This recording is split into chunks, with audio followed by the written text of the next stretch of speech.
Good morning. We have some announcements for you today. For the Me and More fundraiser that we started last week, we have already raised $514.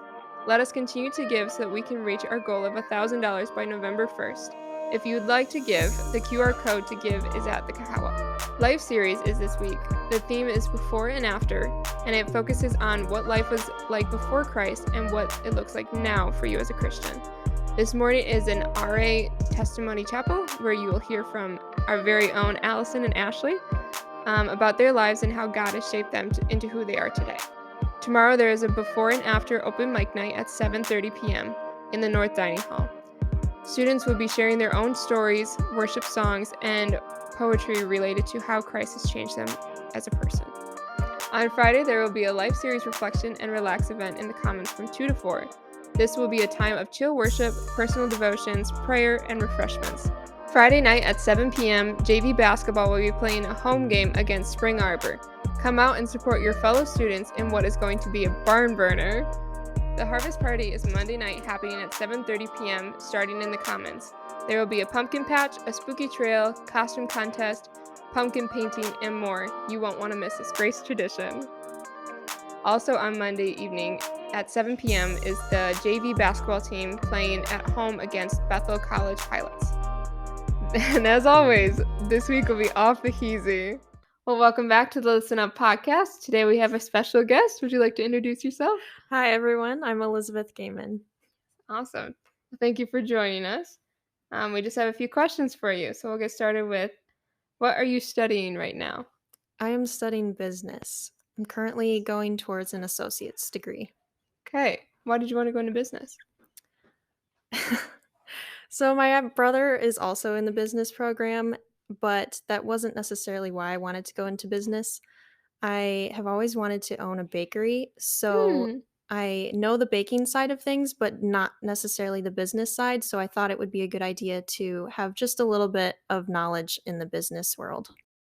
So since you want to open a bakery, how would you want to use that to kind of like promote the gospel? So it's funny because in our business program, we talk about business as missions a lot. Matt DeYoung, he's our business professor, and he's in Belize with his business. And so he talks about that frequently. And one of the biggest things he pushes and teaches us is that you are the Jesus, like you are the light and salt to your employees, and that's one of the biggest ways that you can show Jesus to others. So I think that's one way that I would show Jesus through a bakery.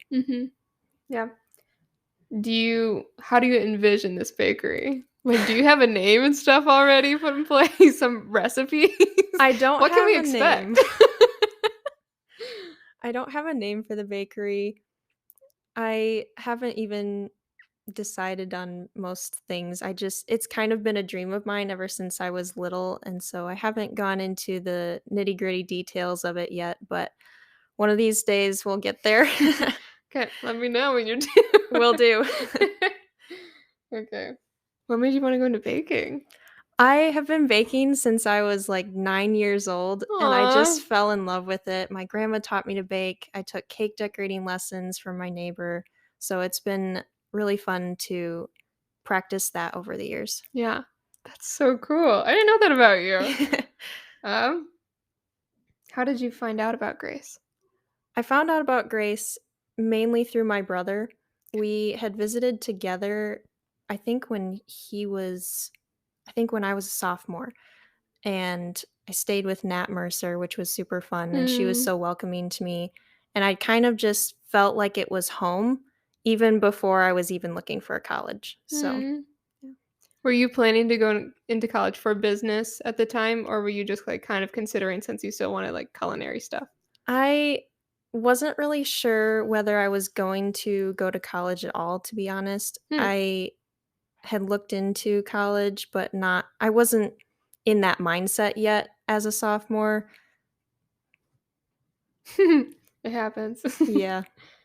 Where did you grow up? I grew up in a little town called Metamora. It's on the east side of Michigan. Oh, wait, I know. Sorry. I'm from the east side. Yeah. I didn't realize that. That's so funny. Continue. Yeah, so it's about an hour outside of Detroit. It's Yep. Yep. Nice. That's so funny. Okay. What was your childhood like? On the east side. On the Most east east side side. gals. Yeah. So, I grew up mainly in a home with my 3 brothers and my parents, and my grandparents lived with Oh, us as wow. well. And for a time, primarily through elementary and middle school, my aunt also lived with us. So, it was an interesting dynamic having that many people in the house. Mhm. Yeah. Why were your grandparents living with you guys? So when my parents decided to obviously they got married and they both lived in separate houses, and then they decided that they wanted to build a house together so that they would be close and able to um like as they got older be able to help them if it was needed. Mm, Yeah. gotcha. What were your high school years like? Mhm. High school was a lot of fun. I feel like I did a lot of growing during high school. I was in American Heritage Girls, which was a faith-based scouting type organization, Hmm. and it really helped me to build confidence and learn leadership skills a lot better than I thought I would be able to. So that was just one part of high school, and then obviously, like, I grew up in the church, so I was heavily involved with youth group, and that was super fun, and I made better friends during high school, so that was good. Hmm. So you grew up in the church. When did you accept Christ? So I accepted Christ when I was 4, Okay. but I think that I accepted Christ more out of fear for Hmm. my life, like, because there are a lot of churches that say, like, "Oh, you're going to hell," and that's how they teach the gospel, Yeah. and I think that's kind of how I accepted Christ, but as I grew older, I realized that the gospel was more than just that fear. It was Mm. really the love of Jesus that we were supposed to know about. Yeah. When did that shift kind of happen? I think that happened maybe more towards middle school and high school, definitely prominent in high school, but I started to learn that more towards middle school. Yeah. Was that within that same church, or did you shift? So we were in a church in Rochester, Michigan for I think the first 10 years of my life, and then we switched churches when I was about 10, and I went to that church up until coming to Grace. What was a pivotal God moment in your life?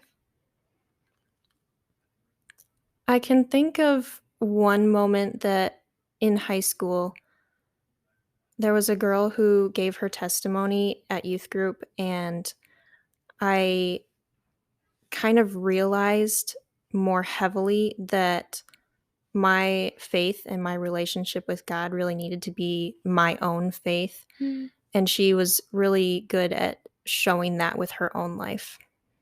How old were you? I think I was maybe ninth grade. Okay. Like around So, 15? yeah, around 15. Yeah. What was the biggest challenge you faced during your time at Grace so far? Because there are probably more to come. Oh, great. Sorry to burst it. Yeah. Uh,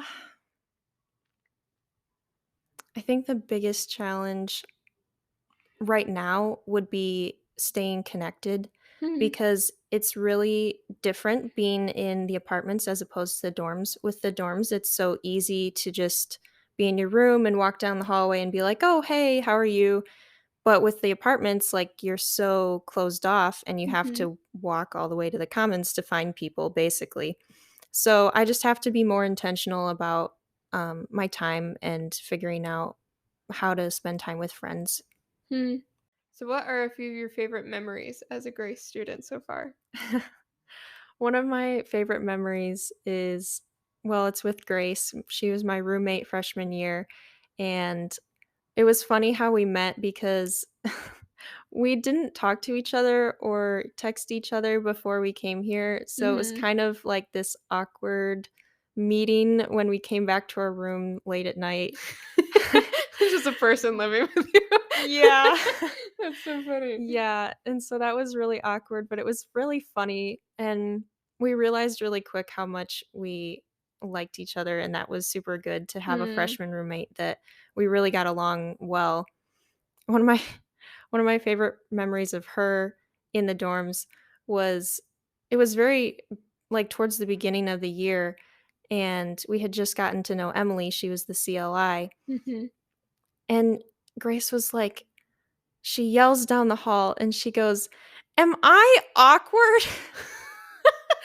And Emily was like, "If you have to yell that down the hall, yeah, probably. Yeah." Love that gal and her honesty. It was very funny. Aw, that's so funny. Um, what has it been like being a part of the community and like working here, obviously, and stuff like that? Yeah, so being part of the community, I really like it because obviously growing up as a homeschooler, and so you're always with your family, you're just with Mhm. different ages all the time. It's really fun to get to know people your own age. Mhm. It's such a different dynamic, and I love that even in chapel, it's so different being with people your own age. I really love that part of it. Yeah. So you Yeah. said you were homeschooled. What was the Yeah. transition like from homeschooled to Grace?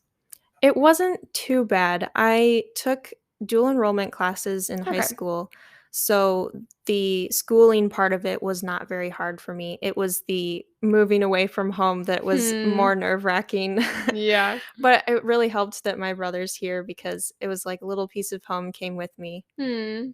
So he came first, correct? He's Yes. older. Mhm. You said you had other siblings. Yeah, I have 2 younger brothers, Okay. Benjamin, I think he's 16, and then Levi, he's 14. Got you. Are they gonna come along to Grace as well? I don't know. We'll see. Start the whole pack comes here. Yeah. Um, how have you grown in your faith in the past few years of coming to Grace? So, I think when I came to Grace, I was in a pretty good spot spiritually, but even between this year and last year, I feel like I've grown a lot in that I'm much more trusting of God Hmm. and how He's working through me. Sometimes it's hard to see how He's working or what He's even doing, and that can be discouraging sometimes Hmm. because you're like, well, what's the point? Hmm. But I've have been really encouraged by some friends and people, and they're like, yeah, I can really see a difference. And that's super encouraging. Wow, that's so cool. Who is someone that has impacted you? There's a lot of people, but I'll try to make it brief. You can name a few if you'd like. Okay, so my aunt, I've mentioned her a lot. Mhm. She works here now. Oh. And so we've been really close because she used to live with us. And then when she moved, I would often go and visit her because she was not too far.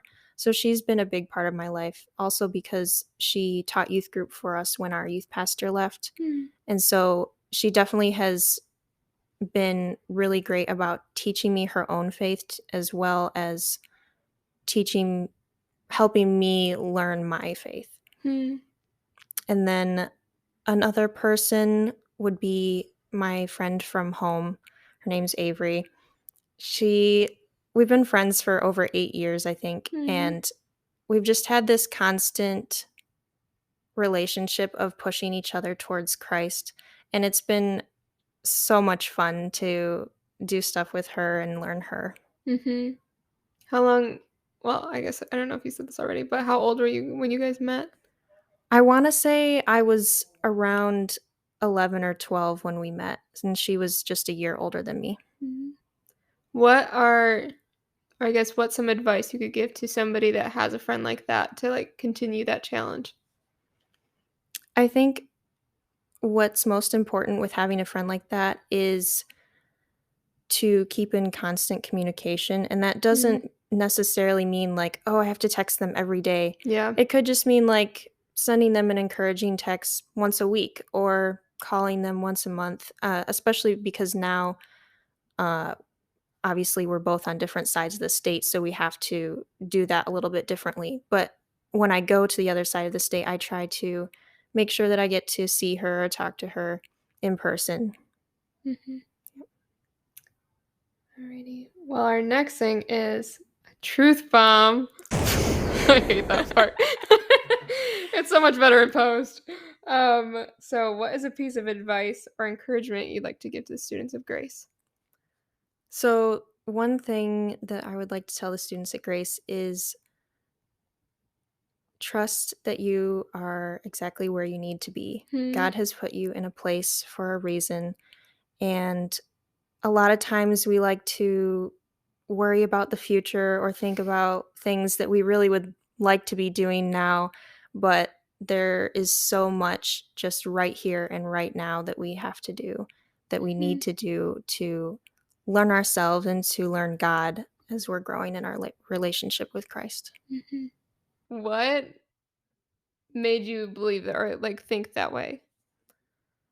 I think it's just been modeled really well Hmm. by people in my life, and it's also I have this, like, quote, uh, on my desk that's always a constant reminder for me to trust God, and just realizing that we can get caught up in worry so much, and Jesus Hmm. talks about that in the Bible, like, you don't need to be anxious over anything, but that He will overcome those anxieties and fears for us. Yeah, that's awesome. Okay, that's all the questions I have. Thank you for being a guest this week. Thanks. And as always, listen up. If you would like to be a guest on our show, send us an email at listenup@gracechristian.edu. See you next week on the Listen Up podcast.